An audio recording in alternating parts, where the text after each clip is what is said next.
요 근래에 우리가 자주 쓰는, TV에서 자주 쓰는 말 중에 하나가 빅피처라는 말을 많이 씁니다. 혹시 들어보셨나요? 큰 그림이라는 의미잖아요. 그래서 당장 눈앞에 있는 작은 사건, 그런 거에 집중하는 것이 아니라 그 앞뒤에 있는 큰 계획을 이야기하는 거죠. 빅피처 혹은 큰 그림이라고 이야기하는데, 우리가 쓰는 말 중에 나무만 보지 말고 숲을 보라 라는 것도 동일한 의미라고 할 수 있습니다.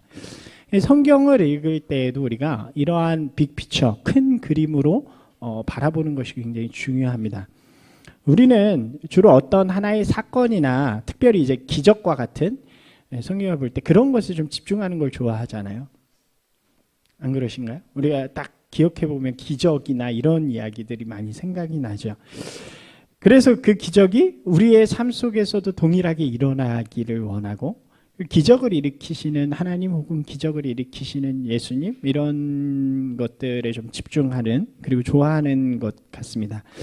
그러나 성경을 좀 더 큰 그림으로 보면요, 그 기적이나 사건보다는 더 이야기하고 싶은 것은 그 일을 통해 말하고 싶은 진짜 주제들이 있다는 거죠.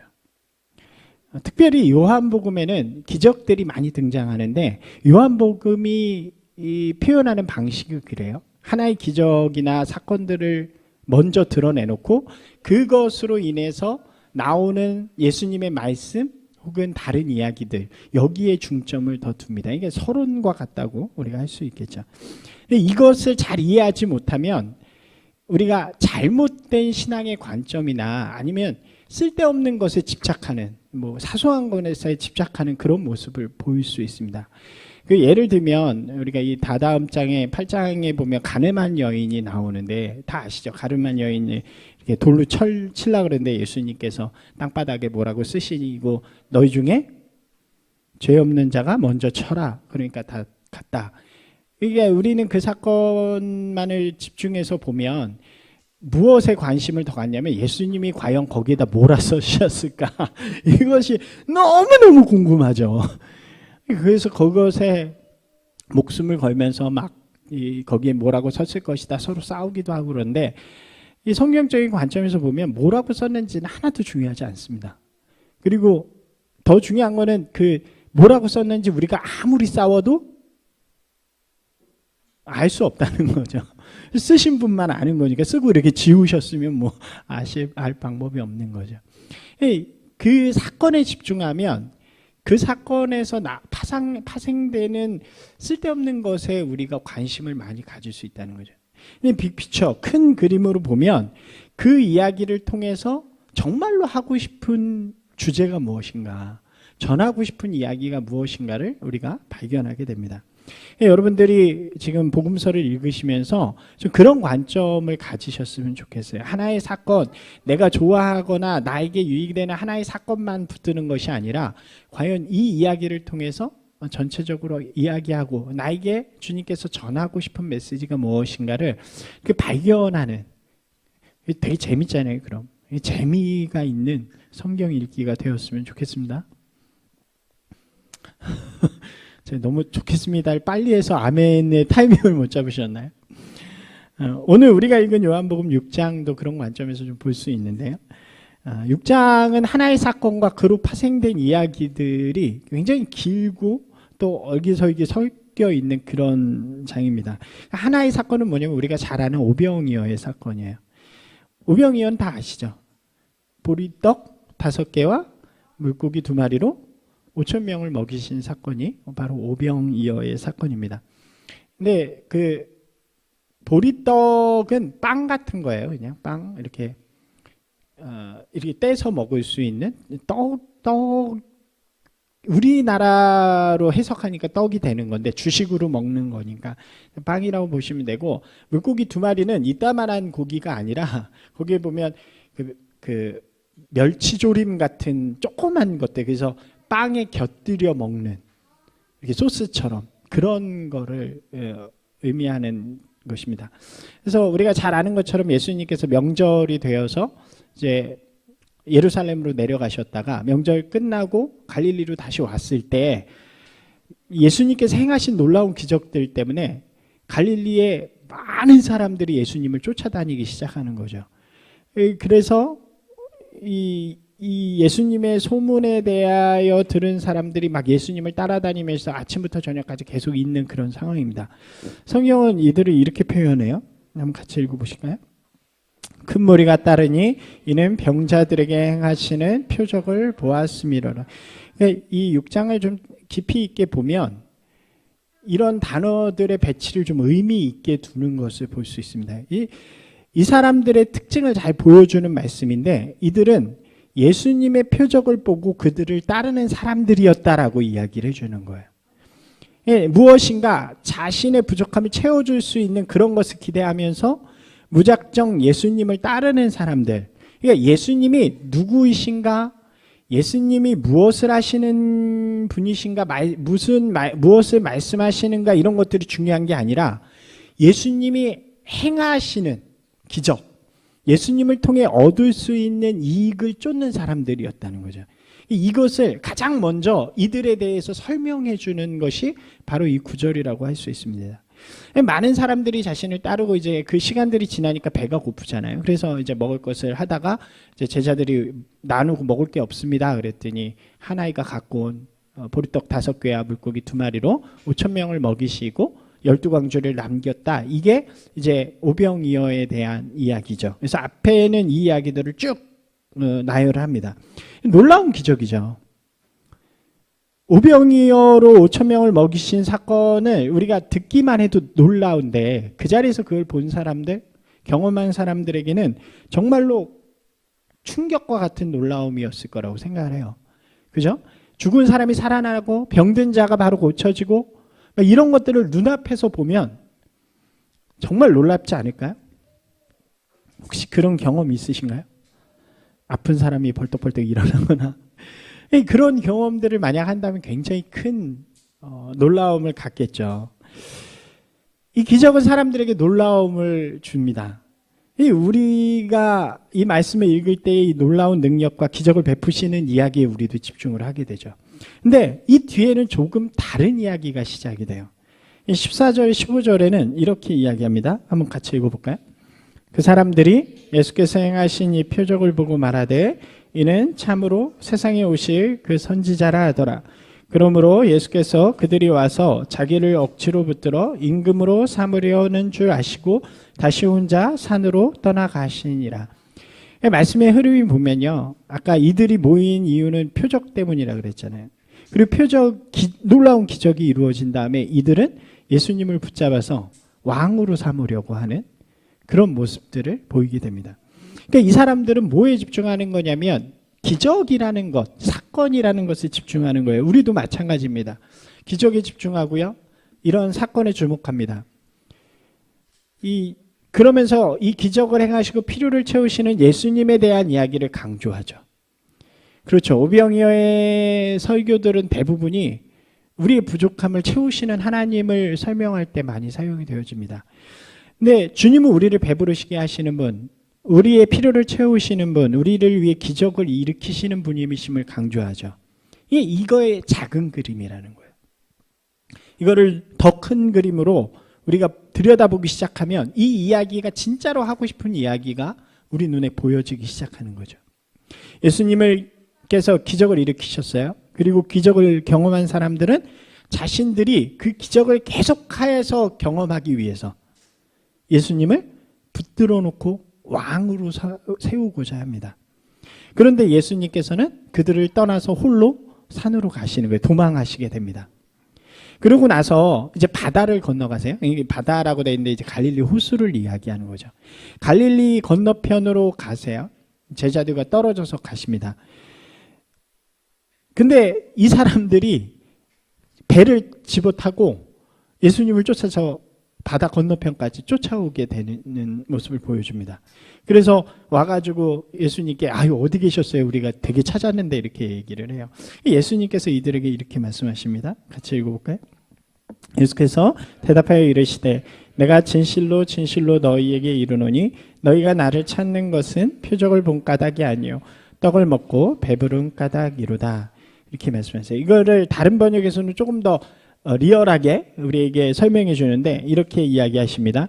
너희가 나를 찾아온 것은 내 기적의 뜻을 깨달았기 때문이 아니라 빵을 배불리 먹었기 때문이다. 기적의 의미가 아니라 빵을 더 먹기 위해서 주님을 찾아다녔다라고 이야기하는 것입니다. 예수님께서 이들에게 이야기하세요. 같이 읽겠습니다. 썩을 양식을 위하여 일하지 말고 영생하도록 있는 양식을 위하여 하라. 이 양식은 인자가 너희에게 주리니 인자는 하나님께서 인치신 자시라. 자, 지금 사람들이 필요로 하는 것은 무엇인가요? 예수님이 누구신지 알고 싶은 건가요? 하나님의 뜻이 무엇인지 알고 순종하기 위한 것인가요? 아니죠. 이들이 원하는 것은, 이들이 예수님을 찾는 이유는 그저 자신들이 필요한 것을 채워주시는 그런 기적을 일으키는 사람. 배고픔을 채워주고 병든 자를 고쳐주고 내가 지금 갈급한 것을 채워줄 수 있는, 도움을 줄 수 있는 그런 사람을 찾는 거죠. 그러나 예수님께서는 그들을 향해서 그것을 구하지 말고 하나님께서 주시는 영생을 구하는 사람이 되라. 내가 그것을 위하여 왔다라고 이야기를 하십니다. 주님께서 이 땅에 오신 이유를 이 땅의 양식을 통해 배부르게 하려고 온 것이 아니라 죄 가운데 있는 자들을 구원하시고 그들에게 영생을 주시기 위해서 오셨다는 것을 분명하게 이야기하는 것입니다.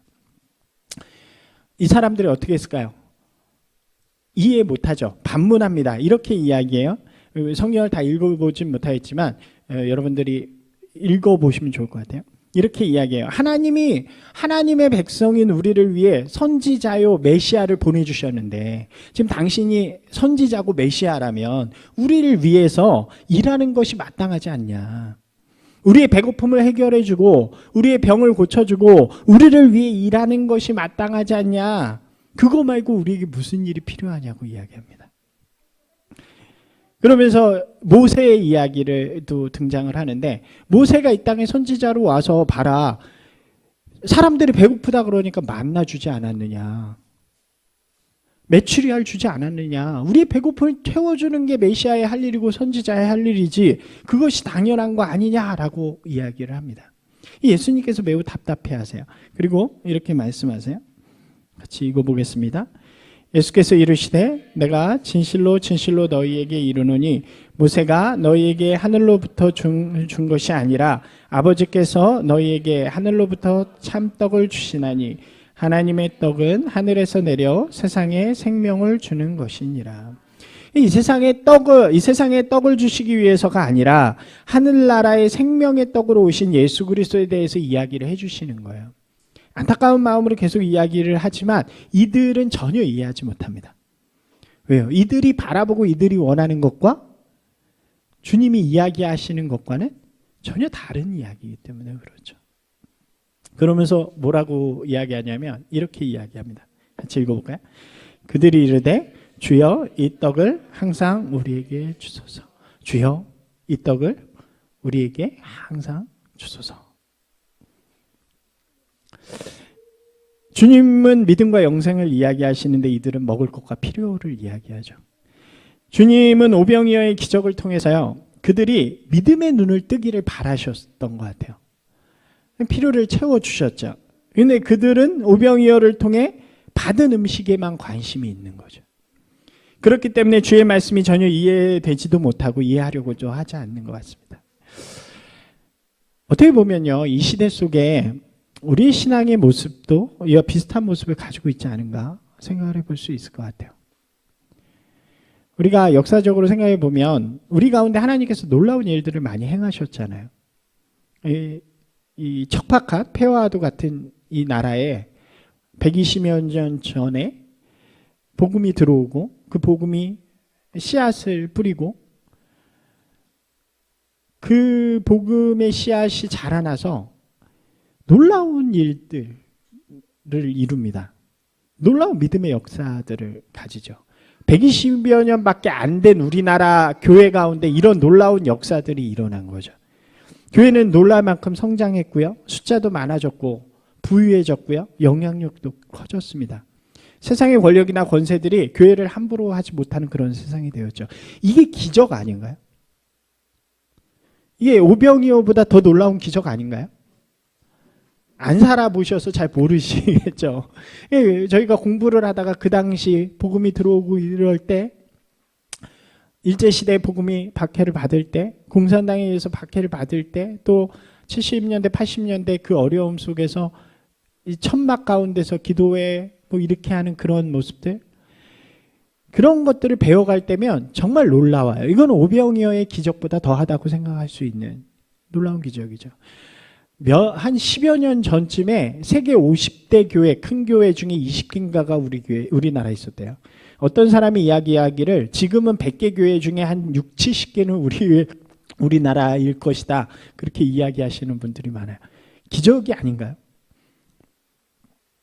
예, 이러한 놀라운 기적들을 경험한 우리 교회들이요, 여전히 그 기적만을 우리에게 베풀어 달라고 말하고 있지 않냐는 거죠.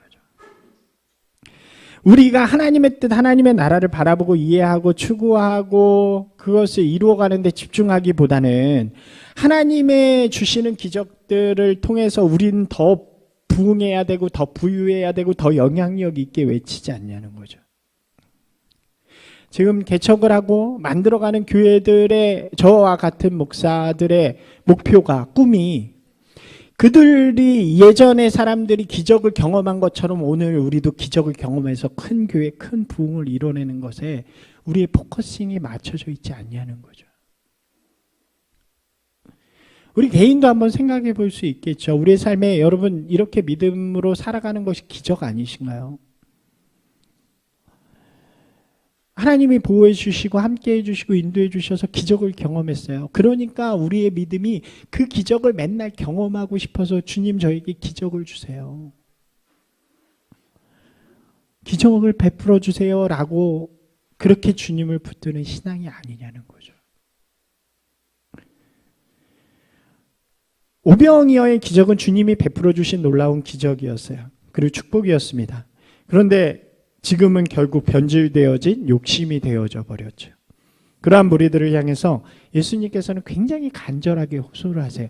6장을 잘 읽어보시면 그들을 향한 예수님의 호소가, 우리가 가진 성경으로는 조금 잘 표현이 좀 덜 되는 것 같아요. 그러니까 뭐 새번역이라든가 이런 걸로 보면 조금 더 우리가 이해할 수 있는 언어로 좀 계속해서 야, 왜 이해를 못하니? 라고 호소하시는 그런 장면들이 계속해서 이어집니다. 몇 절만 읽어볼까요? 38절부터 40절까지만 읽어보겠습니다. 내가 하늘에서 내려온 것은 내 뜻을 행하려 함이 아니요 나를 보내신 이의 뜻을 행하려 함이니라. 나를 보내신 이의 뜻은 내게 주신 자 중에 내가 하나도 잃어버리지 아니하고 마지막 날에 다시 살리는 이것이니라. 내 아버지의 뜻은 아들을 보고 믿는 자마다 영생을 얻는 이것이니 마지막 날에 내가 이 일을 다시 살리리라 하시니라. 계속해서 호소하시는 거예요. 세상의 떡이 중요한 게 아니라 내가 온 이유는 내가 생명의 떡으로 왔기 때문이라. 세상의 생명을 이어주는 떡으로 온 것이 아니라 영생의 생명을 주기 위해서 왔다는 거예요. 내가 이 기적을 베푸는 것도 그냥 너희를 먹이려고 베푸는 것이 아니라 이 기적을 통해서 내가 바로 생명의 떡임을 너희가 깨닫고 알게 하기 위해서라고 이야기하시는 거죠. 근데 이런 호소에도 불구하고 이들은 예수님을 외면합니다. 예수님의 이야기를 이해하지 못하고요, 점점 자신들의 요구와 멀어진다고 생각하는 것 같아요. 이들의 요구는 뭐였어요? 우리에게 계속 기적을 베풀어 주십시오 라고 얘기하는데, 야, 그게 아니라고 이야기하는 예수님에게 점점 멀어지고 점점 예수님을 비난하기 시작하고 결국은 예수님의 가족사까지 들먹이면서 예수님을 떠나게 됩니다. 이 사람들이 그냥 모인 사람들이 아니고요, 오병이어를 경험한 사람들이라는 것에 좀 주목해야 돼요. 기적을 경험하고 그 혜택을 받은 사람임에도 불구하고 기적을 경험했음에도 자기의 요구를 충족시키지 못하는 예수님을 이들이 필요 없는 거죠. 그 후에 이제 마지막 이야기가 등장합니다.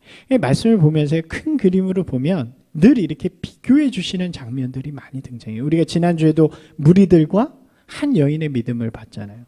여기서는 이 기적을 경험하고 예수님을 떠나버렸던 이 사람들과 이제 제자들의 모습을 또 비교해서 말씀해 주세요.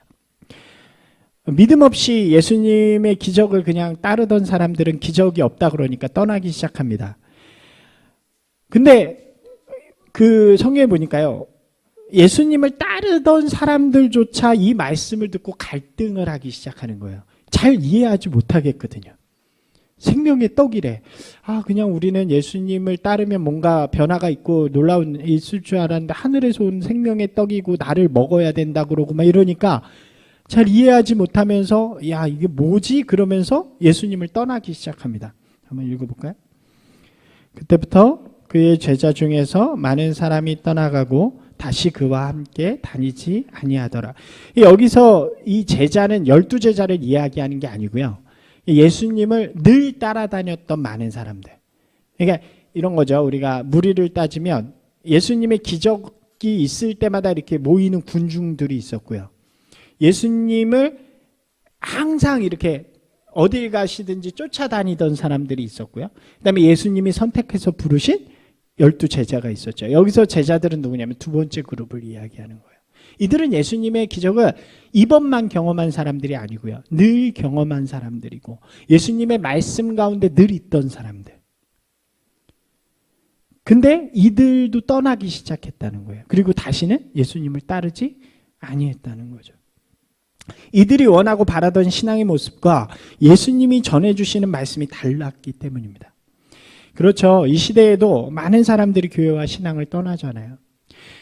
교회는 떠날 수 있어요. 자기랑 안 맞고 뭐 이렇게 하면은 떠나서 다른 맞는 교회로 떠날 수 있지만 신앙을 떠나는 건 문제가 되죠. 신앙을 가진 사람들의 방향이요. 주님이 이 땅에 오신 이유와 그의 말씀을 알지 못한다면 언젠가는 결국 자신의 방향을 충족시키지 못하는 그때의 믿음을 떠날 수 있다는 것입니다. 그러니까 자신이 가진 신앙의 한계랑 부딪힐 때, 이 제자들이라고 기록된 이 사람들은 그 신앙의 한계가 부딪힌 거죠. 신앙은 예수 그리스도를 따르는 것이 되어야 되겠죠.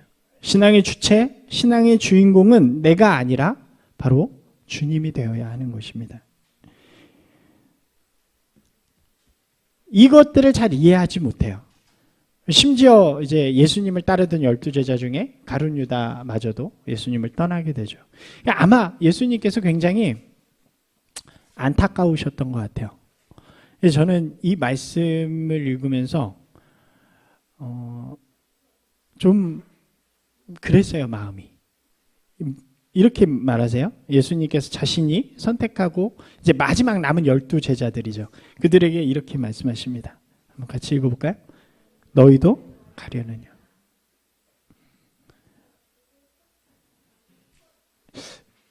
이 말씀을 하시는 예수님의 마음이 어떠셨을까요? 너희도 가려느냐? 잠깐 전으로 한번 돌아가 보세요. 하루 전에 놀라운 오병이어의 기적을 5,000명이 먹고 막 이러면서 예수님을 왕으로 삼고자 하는, 우리가 지난주에 했던 그 모습하고 너무 오버랩되죠. 예루살렘 성으로 들어오는데 종려나무가지를 흔들며 호산나 다윗의 자손이여 이렇게 외치던 그들이 돌을 던지던 그 장면처럼 그렇게 기적을 경험하고 놀라운 역사를 경험해서 왕으로 삼던 사람이 다 떠나고, 그 사람들만 떠난 게 아니라 평소에 나와 함께 했던 사람도 다 떠나고 이제 마지막 남은 사람이 12명. 그들을 향해서 예수님께서 너희도 나를 떠나려느냐. 저는 이 말씀이 여러분 마음 가운데 좀 새겨주셨으면 좋겠어요. 언젠가 여러분의 신앙이 세상과 부딪힐 때, 나의 한계와 부딪힐 때 주님이 나에게 하시는 말씀으로 너도 날 떠나려느냐. 이때 시몬 베드로가 이렇게 대답합니다. 같이 읽어볼까요? 시몬 베드로가 대답하되 주여 영생의 말씀이 주께 있사오니 우리가 누구에게로 가오리이까? 우리가 주는 거룩하신 자인 줄 믿고 알았사옵나이다. 아멘. 이게 베드로와 제자들이 떠나지 않을 수 있는 이유였죠. 저는 그렇게 생각해요. 제자들이 이 예수님을 떠나지 않은 것이 예수님의 말씀을 모두 이해해서는 아닐 거라고 생각을 해요. 뒤에도 보면 잘 이해하지 못했어요. 그렇다고 욕심이 없었느냐? 그것도 아니죠. 그들에게도 이 세상에서 뭔가 이루고자 하는 욕심이 분명히 있었죠.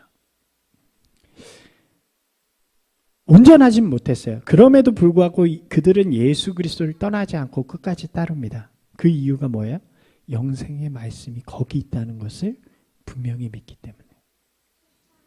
사랑하는 여러분, 이 고백이 우리 고백이 되기를 소망합니다. 믿음이 우리의 생각과 다를 때가 있어요. 그죠? 주님의 길이 우리의 생각과 다를 때가 있어요. 그때 우리가 끝까지 주님을 붙들 수 있는 이유는 바로 영생의 말씀이 주께 있기 때문에. 그래서 우리가 그것을 붙드는 한 우린 좀 불완전하고 부족할지라도 그 주님을 붙드는 그 길을 포기하지 않는다는 거죠. 우리를 향해서 물으시는 너희도 가려느냐 너도 가려느냐는 그 질문에 주여 영생의 말씀이 주께 있으니 제가 주와 함께 하겠습니다 하는 저와 여러분이 되기를 주님의 이름으로 축원합니다. 우리가 이 말씀을 통해서 간단하게 생각해 보아야 할 문제들 이야기하겠습니다. 가장 중요한 것 무엇을 바라보는가죠. 나는 과연 신앙을 무엇으로 바라보고 있는가? 믿음으로 산다는 것이 무엇인가? 나는 왜 그리스도인이 되었는가? 신앙의 시작은 대부분 나로부터 시작이 되어지죠. 나의 요구로부터 시작이 되어집니다. 내 삶에 기적이 임하기를 원하는 것으로부터 시작이 되어집니다. 그러나 그러한 신앙이 다양한 경험들, 그 다음에 하나님을 알아가고 그러면서 온전한 신앙으로 성장해 가면 그 신앙이 하나님 중심으로 변화되어지는 거죠. 신앙은 나로부터 시작해서 하나님께로 완성이 되어지는 것입니다. 저는 이것을 주어와 목적어의 변화라고 좀 설명을 하는데요. 그렇죠. 우리가 어렸을 때 신앙이 어릴 때 모든 목적어가 내가 되잖아요. 나를 위해서. 하나님께서 나를 위해서 이 세상이 나를 위해서 모든 상황이 나를 위해서 이렇게 기도하고 이렇게 원하는 것이 어린 신앙이라면 이제 온전하게 변화되어져 가는 신앙은 주어가 내가 되고 목적어가 하나님이 되는 그죠? 예수님을 따르던 사람들의 모습도 그렇잖아요. 예수님이 자신들을 위해서 무엇인가 해주기를 바라고 따랐는데 예수님께서는 이 남은 제자들에게 너희는 나를 위해서 무엇을 하겠느냐고 물으시거든요. 신앙은 내가 하나님을 위해 또 내가 세상을 위해 또 내가 사람들을 위해 어떻게 살아갈 것인가를 결정하는 것. 그것이 내가 무엇을 바라보는가 이 문제라는 거죠. 믿음의 성장을 통해 관점의 변화가 일어나지 않으면 결국 신앙은 어려워질 수밖에 없습니다. 왜 그런가요? 신앙은 언제까지 내가 원하는 것을 계속 들어주진 않거든요. 하지만 내가 그 신앙과 하나님을 위해서 일하기 시작하면 그 신앙이 세상이 보이기 시작하는 거죠. 사랑하는 여러분, 우리 신앙이 우리로부터 주를 향해 나아가는 그런 신앙이 되기를 소망합니다. 성숙한 분들이 되셨으면 좋겠어요. 저도 마찬가지고요. 두 번째는 무엇을 선택하는가의 문제입니다. 첫 번째는 무엇을 바라보는가. 두 번째는 무엇을 선택하는가. 신앙과 나의 요구가 부딪힐 때, 그죠? 주님께서는 우리의 요구에 100% 응답하지 않으십니다. 어떨 땐 침묵하고 계시는 것처럼 보일 때도 있고요. 우리가 최선을 다해서 하나님의 길을 따르고 섬기는데 그 길조차도 막혀져 있을 때가 있습니다. 우리가 바울의 얘기를 계속 했잖아요. 하나님이 안 들어주시는 것 같아요. 하나님이 막고 계시는 것 같은 벽이 보일 때도 있습니다. 그럴 때 어떻게 해야 하느냐는 거죠. 하나님의 일, 하나님의 때는 우리가 잘 알 수 없는 것 같아요. 그래서 오직 그 시간을 다 보낸 이후에나 알 수 있는 것 같습니다. 그렇기 때문에 우리가 그것을 바라보는 것을 비전, 소망이라고 부르는 것입니다. 이 그리스도인에게 가장 중요한 것이 바로 이 소망이죠. 우리는 소망을 품는 사람들인 것입니다. 이 소망을 품는 방법은 이거죠. 우리 삶에 역사하시는 신실하신 하나님을 신뢰하는 것. 한번 따라서 해볼까요? 하나님을 신뢰하는 것. 막혀 있는 그 담 속에서 하나님의 신실하신 뜻이 있을 것임을 분명하게 신뢰하는 거죠. 우리는 보지 못하지만, 그죠? 벽이 막혀 있으면 우리는 보지 못하죠. 하늘 저 너머에 무엇이 있는지 보지 못하죠. 그러나 하나님께서는 그곳에 가장 아름다운 것으로 준비해 두셨을 것으로, 할렐루야, 그것이 우리의 생각과는 다를지라도 그것을 믿음으로 신뢰하고, 두 번째는 뭐냐면 그 자리를 이겨낼 수 있는 인내의 마음입니다. 오늘을 지켜내는 마음. 어떤 상황과 환경 속에서는 나는 그리스도인으로 살아갈 것이다. 할렐루야. 이것이 우리가 선택할 수 있는, 소망과 비전을 선택하는 길이라고 할 수 있는 거죠. 사랑하는 여러분, 이 주님을 신뢰함으로 오늘 하루를 이겨내는 분들이 되시길 바랍니다. 그러면 제가 이런 선포는 원래 잘 안 하는데 오늘 용기 내서 한번 정말로 좋은 하나님의 일들을 준비해 놓으셨을 것입니다. 할렐루야. 마지막은 무엇에 기준을 두느냐죠. 우리가 신뢰와 인내로 소망을 가지기 위해서는 우리의 신앙이 나의 경험이나 나의 생각, 나의 가치관에 머물러 있어서는 안 된다는 거예요. 그죠? 내 생각으로는 안 되거든요. 이게 어떻게 돼? 세상의 가치관으로는 안 되는 거죠. 우리가 기억해 보면 12제자에게 예수님이 물으셨을 때 뭐라고 대답했다 그랬어요? 영생의 말씀이 주께 있사오니. 이것이 분명한 답이 되는 것입니다. 우리의 기준은 오직 예수 그리스도와 그의 말씀이 될 때 우리는 소망의 사람이 될 수 있는 거죠. 여러분, 우리의 신앙을요 자꾸 말씀 위에 세우는 분들이 되시기 바랍니다. 그래야 흔들리지 않아요.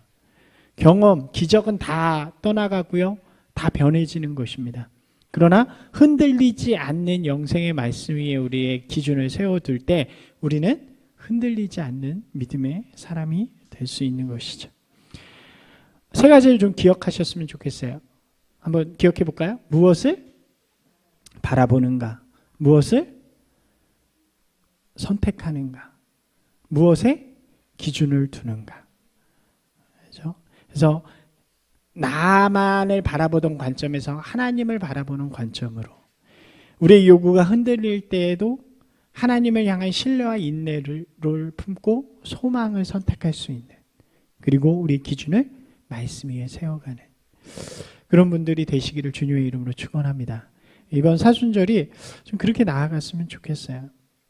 때로는 왜 이럴까라는 고민이 저도 있을 때도 많아요. 왜 그럴까?